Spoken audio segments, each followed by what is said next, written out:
எலுமிச்சை தீபம் எதற்காக ஏற்ற வேண்டும்? எலுமிச்சை தீபம் துர்க்கை அம்மனுக்கான வழிபாடு.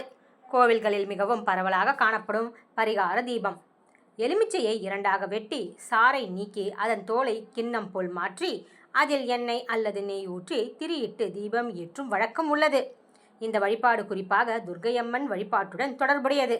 ராகு தொடர்பான தோஷங்களும், திருமண தடைகள், மனக்குழப்பங்கள், வாழ்க்கையில் தொடர்ந்து ஏற்படும் தடைகள் போன்றவற்றிலிருந்து நிவாரணம் வேண்டி சில பக்தர்கள் எலுமிச்சை தீபம் ஏற்றுகின்றனர்.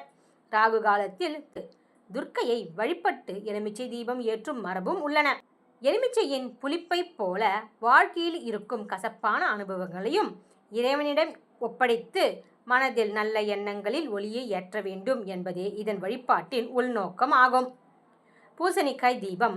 காலபைரவர் வழிபாடு. பூசணிக்காய் சில பரிகார வழிபாடுகளில் பயன்படுத்தப்படும் முக்கிய பொருள். காலபைரவர் வழிபாட்டுடன் பூசணிக்காய் தொடர்புடைய பரிகாரங்கள், திஷ்டி தொடர்பான தடைகள், தொழில் முடக்கம், வாழ்க்கையில் காரணம் புரியாத இடையூறுகள் போன்றவற்றில் இருந்து நிவாரணம் வேண்டி பக்தர்கள் காலபைரவரை நாடுகின்றனர். காலபைரவரை வழிபட்டு பூசணிக்காய் தீபம் ஏற்றினால் தடைகள் விலகி வாழ்க்கையில் முன்னேற்றத்திற்கான பாதை திறக்கும். பரிகார வழிபாட்டு நம்பிக்கையாகவே பார்க்க வேண்டும். மிளகு தீபம்.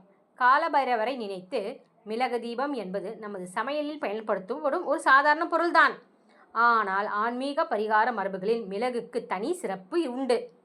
காலபைரவர் வழிபாட்டில் மிளகு தொடர்பான வழிபாடு சில இடங்களில் சொல்கின்றன. எதிரிகளால் ஏற்படும் தொல்லைகள், வழக்கு தொடர்பான மன அழுத்தங்கள், தடைகள், பயங்கள் போன்றவற்றில் இருந்து மன நிம்மதி வேண்டி காலபைரவரை வழிபடுகின்றனர். பயத்தை விடு, இறைவனை நம்பு, நியாயமான பாதையில் நட என்பதாக இருக்கலாம். வழக்கு அல்லது சட்ட பிரச்சனை இருந்தால் ஆன்மீக வழிபாட்டுடன் சட்ட ஆலோசனையும் பெறலாம். நெல்லிக்காய் தீபம். மகாலட்சுமி வழிபாடு. நெல்லிக்காய் நமது பாரம்பரியத்தில் புனிதத்தன்மை கொண்டது. இது ஒரு கனி. தீப வழிபாட்டு மரபுகளில் நெல்லிக்காய் தீபம் மகாலட்சுமி வழிபாடு. வறுமை நீங்க வேண்டும், வீட்டில் வளம் பெருக வேண்டும், உழைப்புக்கு ஏற்ற வருமானம் கிடைக்க வேண்டும், தானியம் வளம் நிறைந்திருக்க வேண்டும். நெல்லிக்காய் தீபம் ஏற்றும் வழக்கம் சில பக்தர்களிடம் உண்டு. பக்தர்களின் நம்பிக்கை மகாலட்சுமியின் அருள் வீட்டில் நிலைத்தால் வளமும் நிறைந்திருக்கும், மனநிறைவும் பெருகும். ஆனால் ஒரு முக்கியமான உண்மை என்றால், தீபம் ஏற்றுவது மட்டும் பொருளாதார வளத்தை உருவாக்காது. அதற்கு தேவை உழைப்பு, சிக்கனம், சரியான செலவு திட்டம், கடன் கட்டுப்பாடு, தானம், நல்ல செயல்கள்.